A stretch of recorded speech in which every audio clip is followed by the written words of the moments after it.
तो नमस्कार बच्चों, कक्षा 12वीं वाले यहाँ पे लेके आ चुका हूँ आपके लिए इतिहास का paper A to Z real paper. आपको कुछ नहीं करना है, सिर्फ तैयार करना है और वीडियो को शेयर करना है। और चैनल पे नए हैं, चैनल सब्सक्राइब करना बिल्कुल ना भूलिए। कक्षा 12वीं विषय इतिहास हिस्ट्री। ठीक है, यहाँ पे कुछ सही विकल्प दिए गए हैं, सही विकल्प के आंसर देखेंगे फटाफट और पूरे पूरे आंसर लास्ट तक देखिए पर लोग। ठीक है, तो ये आप पूरा पेपर देख सकते हैं, आपको सामने दिख ही रहा होगा। इन प्रश्नों के सारे सारे आंसर अपन पूरे पूरे देखेंगे। ठीक है, तो पहले आप वीडियो को पर दबा के शेयर करें और चैनल पर अगर नया है चैनल सब्सक्राइब करना बिल्कुल ना भूलें। अपन चलिए शुरू करते हैं। यहाँ पे प्रश्न नंबर फर्स्ट से लेकर प्रश्न नंबर आखिरी तक पूरा पूरा answer A to Z clear करेंगे। पहला प्रश्न आपके सामने कुछ दिया है, निम्नलिखित में सही विकल्प को चयन क्लिक करें, आंसर लिखिए। सिख पंथ के 10वें गुरु कौन थे? तो यहाँ पे गुरु गोविंद सिंह थे। आपको अच्छे से पता है कि इसका प्रश्न आंसर ये होना है। फिर नेक्स्ट क्वेश्चन आप सामने, निम्नलिखित में से कौन सा नगर विद्रोह के केंद्र नहीं था? यहाँ पे है पुणे। पुणे एक ऐसा शहर था जो नगर विद्रोह के केंद्र नहीं बना। फिर चलते प्रश्न नंबर 3 आपके सामने कुछ इस तरह दिया गया है, किस शासक ने दिल्ली काजी नियम ठीक नियुक्त किया गया था? तो यहाँ पे जिसका राइट आंसर आपके सामने कुछ दिया गया है, आपको अच्छे से पता है कि इसका जो राइट आंसर है मोहब्बत तुगलक। ठीक है, मोहब्बत तुगलक। अब चलते प्रश्न नंबर 3 प्रश्न नंबर 4 आते हैं। प्रश्न नंबर 4 में देख सकते हैं, हड़प्पा सभ्यता में शिल्प उत्पादन केंद्र में निम्नलिखित में से कौन सा वस्तु पाई जाती है? तो इसका राइट आंसर है कोलोरियन, जैपियन, क्रिस्टल और क्वार्टज। जो इसका राइट आंसर है 3 और 4। ठीक है, मतलब इसका राइट आंसर बा हो जाएगा। बा मतलब हड़प्पा सभ्यता में क्या पाई जाती है? क्रिस्टल और क्वार्टज। ठीक है, कंप्लीट कर लेंगे। अब चलते हैं यहाँ पे, इसके बाद है प्रश्न नंबर 5। प्रश्न नंबर 5 आपके सामने, निम्नलिखित में से कौन सा स्थल में से इंडो ग्रीक 28 सिक्के प्राप्त हुए थे? तो प्रश्न नंबर 5 जो राइट आंसर है, ठीक है, आपके सामने है वैराट। इसका राइट आंसर वैराट हो जाएगा। अब चलते हैं प्रश्न नंबर 6। प्रश्न नंबर 6 आपके सामने है उपनिषद। उपनिषद शब्द का शाब्दिक रूप से अर्थ क्या होता है? तो ज्ञान, पास बैठना, अजंता और स्वरसाट। तो इसका एग्जैक्ट आंसर जो होना है पास बैठना। ठीक है, क्या होता है? पास बैठना। अब यहाँ पे प्रश्न नंबर फर्स्ट तक मतलब कंप्लीट किया था। प्रश्न नंबर 2 की बात करें, प्रश्न नंबर 2 आप इंग्लिश मीडियम वाले बच्चे अपना इंग्लिश क्वेश्चन देख सकते हैं और आंसर आप ए टू जेड पहले ही बता चुका हूँ। अब यहाँ आते हैं प्रश्न नंबर 2, खालिस्तान। प्रश्न नंबर 2 पे यहाँ पे देख सकते हैं, रेगिस्तान की पूर्ति कीजिए।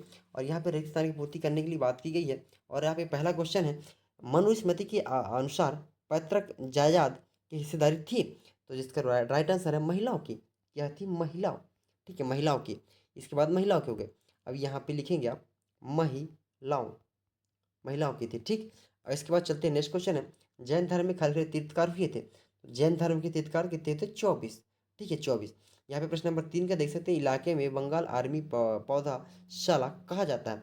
तो इसका जो राइट आंसर है अवध। ठीक है, इसका प्रश्न नंबर 3 का जो राइट आंसर है अवध।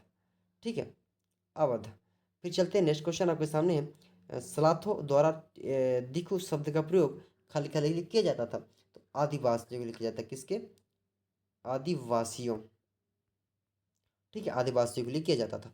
अब यहाँ पे आता है नेक्स्ट क्वेश्चन है, सिंधु सभ्यता में सबसे पहले खोजा गया था स्थल?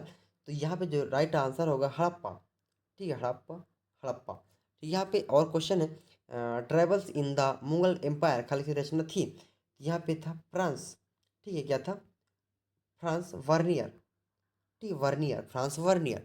अब यहाँ प्रश्न नंबर 2 मैंने सारे आंसर क्लियर करा दिए हैं। अब चलते हैं प्रश्न नंबर 3। प्रश्न नंबर 3 आपके सामने कुछ सत्य और असत्य की बात कर रहा है। तो यहाँ प्रश्न नंबर 3 है, निम्नलिखित प्रश्नों के सत्य और सत्य को उत्तर दीजिए। यहाँ पे धर्मशास्त्र के 5 प्रकार विवाह का वर्णन कीजिए। कुषाण शासकों में देवपुत्र की उपाधि क्या धारणा की थी? वो ताराबाद और नमक बाजार के दर्पण कीजिए। ठीक है, तो यहाँ पे इनकी सत्य और सत्य की बात कर रहे हैं, तो पहला प्रश्न का राइट आंसर होना है आपका असत्य।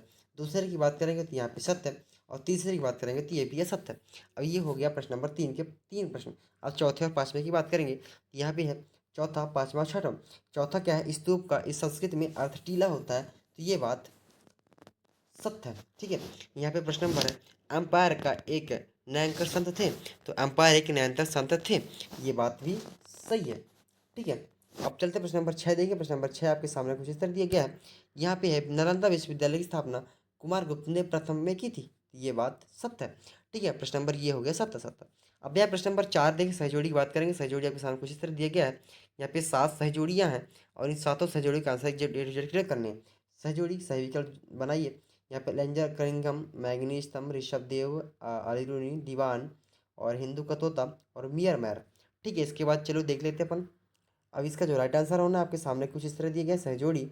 ठीक है, आपके सामने पहले का आंसर क्या होगा? ठीक है, मेलेंजर किंगडम क्या था? तो भारतीय पुरातत्व के जनक थे। क्या थे? भारतीय पुरातत्व के जनक। अब अफिशियंस था। मैग्नीशियस क्या था? तो मैग्नीशियस क्या थे? एक इंडिकन था, इंडिका था। ठीक है, इंडिका हो जाएगा इसका राइट आंसर। इसका पहले का ये हो गया, दूसरे का इंडिका हो गया। या फिर ऋषभ देव क्या था? तो ऋषभ देव की बात करेंगे तो ये क्या था? जैन धर्म था। ठीक है, जैन धर्म का व्यक्ति था। या फिर अलीबिदानी था, तो जो अलीबिदानी था वो आपका किताब सॉरी किताब उल हिंद था। फिर है दीवान। जो दीवान जो है, तो दीवान क्या कहलाता है? आपको वित्तीय व्यवस्था। एक दीवान एक वित्तीय व्यवस्था कहलाता है। फिर नेक्स्ट क्वेश्चन, हिंदू का तोता तो क्या कहलाता है? हिंदू का तोता कहलाता है अमीर खुसरो। ठीक है, अपन लगा देंगे अमीर खुसरो। फिर है मियाँ और मैर, ये पंजाब से संबंधित है। ठीक है, ये हो गया आपका सही जोड़ी। सारे सारे आंसर सही जोड़ी क्लियर करा दिए मैंने, इसको स्क्रीनशॉट कर लो, तैयार कर लो आप। अब चलते हैं प्रश्न नंबर 5। प्रश्न नंबर 5 आपके सामने कुछ इस प्रकार दिया गया है। एक शब्द में उत्तर लिखिए। मतलब निम्नलिखित प्रश्नों में से एक वाक्य में उत्तर या एक वाक्य उत्तर लिखिए।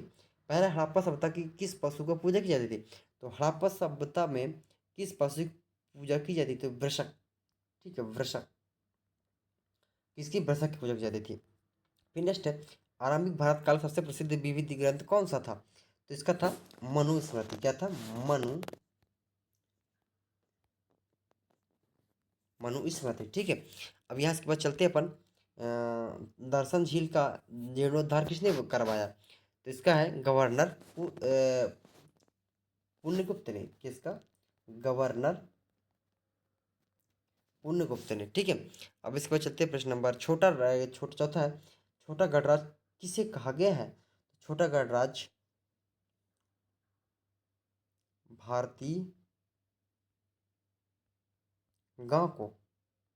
ठीक है, प्रश्न नंबर 5वां, एक 1800 ईस्वी में हप्पी और भगवान देश किस ग्रंथ पर प्रकाश डालिए?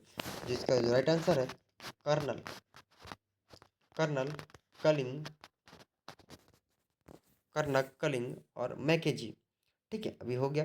अब यहाँ पे प्रश्न नंबर 6, जोतादार की जमीन पर खेती करने वाला किसान क्या कहलाते हैं? तो क्या कहलाते हैं? जोतदार। ठीक है, जोतदार कहलाते हैं। ठीक, अब चलते हैं प्रश्न नंबर 6 सॉरी 7, पांचवी रिपोर्ट विशेष संसद में कब प्रस्तुत की गई थी? तो कब की गई थी? 1813 में। ठीक, ये हो गया। अब यहाँ से बाद चलते हैं प्रश्न नंबर 6। प्रश्न नंबर 6 के सामने कुछ कुछ इस तरह दिया है, मौर्य साम्राज्य में के 5 महत्वपूर्ण राजनीतिक केंद्रों के नाम लिखिए। इन सब प्रश्नों के आंसर में जो बाकी प्रश्न दिखा रहा हूँ मैं अभी, इन प्रश्नों के आंसर आपको मिल जाएंगे, वीडियो के अंत तक बने रहेगा। यहाँ पे भी इस मनुस्मृति के अनुसार पुरुषों के लिए धन अर्जित करने के कौन सा तरीका सही है? अब यहाँ पे 6 हो गया। प्रश्न नंबर 7 आपके सामने क्या है? सिंधु घाटी